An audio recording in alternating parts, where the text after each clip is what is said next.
ഗ്രാമിക ന്യൂസിലേക്ക് സ്വാഗതം. കണ്ണൂർ വിമാനത്താവളത്തിൽ സുരക്ഷാ ഭീഷണിയായ മയിലുകളെ പിടികൂടി സംരക്ഷണ കേന്ദ്രത്തിലേക്ക് മാറ്റാൻ തീരുമാനം. വേണ്ടുന്ന നടപടികൾ സ്വീകരിക്കുമെന്ന് വനംവകുപ്പ് മന്ത്രി എ കെ ശശീന്ദ്രൻ പറഞ്ഞു. മയിലുകളെ നിരീക്ഷിക്കാൻ പ്രത്യേക പരിശീലനം നേടിയ ജീവനക്കാരെ നിയമിക്കുന്നുണ്ട്. റൺവേയിൽ പറന്നിറങ്ങുന്ന മയിലുകൾ കണ്ണൂരിൽ വലിയ പ്രശ്നക്കാരാണ്. ലാൻഡിംഗ്, ടേക്ക് ഓഫ് സമയങ്ങളിൽ വൻ അപകട ഭീഷണി. മയിലുകൾ എത്തുന്നത് പതിവായതോടെയാണ് അവയെ ഒഴിവാക്കുന്നത് എങ്ങനെയെന്ന് ആലോചന തുടങ്ങിയത്. ഷെഡ്യൂൾ 1-ൽപ്പെട്ട ജീവിയായതിനാൽ പ്രത്യേക അനുമതി വേണം. മയിലുകളെ പിടികൂടി മാറ്റാനാണ് തീരുമാനം. വിമാനത്താവളത്തിലെ പുൽത്തകിടികൾ വെട്ടാനും പ്രത്യേകം ജീവനക്കാരെ നിയമിക്കും. 2500 ഏക്കറിലാണ് മട്ടന്നൂർ മൂർക്കൻപറമ്പിലെ വിമാനത്താവളം. കുറ്റിക്കാടുകളേറെയുള്ള പ്രദേശത്ത് കുറുനരിയും പന്നിയുമെല്ലാമുണ്ട്. വിമാനത്താവളം വന്നപ്പോൾ കുറുനരി എണ്ണം കുറഞ്ഞതോടെ മയിലുകൾ പെരുകിയതാവാം എന്നാണ് വനം വകുപ്പ് പറയുന്നത്. അതേസമയം വിമാനത്താവളത്തിൽ നിന്നും മയിലിനെ ഇനി പിടികൂടിയാലും യോജിച്ച ആവാസ വ്യവസ്ഥയിൽ തുറന്നുവിടുന്നതും വെല്ലുവിളിയാകും.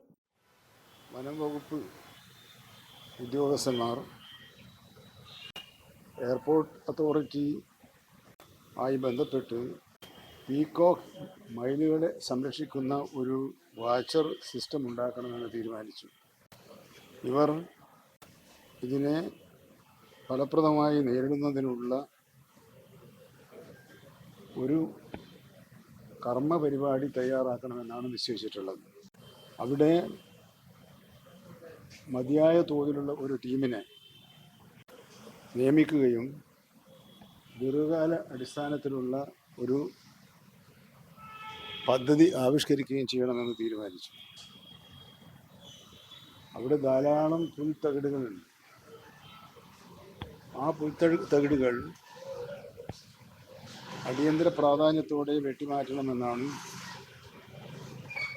അത് എയർപോർട്ട് അതോറിറ്റി തന്നെ നിർവഹിക്കണമെന്നും തീരുമാനിച്ചിട്ടുണ്ട്. എയർപോർട്ട് അതോറിറ്റിയിലെ മയിൽ സംരക്ഷണവുമായി ബന്ധപ്പെട്ട് നിയമിക്കുന്ന ഉദ്യോഗസ്ഥന്മാർക്ക് മതിയായ പരിശീലനം നൽകുന്നതിനുള്ള നടപടികൾ സ്വീകരിക്കും. അതുപോലെ തന്നെ എയർപോർട്ടിൻ്റെ അധീനതയിലുള്ള എൻവയറമെൻറ്റ് ശക്തിപ്പെടുത്താനും തീരുമാനിച്ചിട്ടുണ്ട്. News desk Gramika.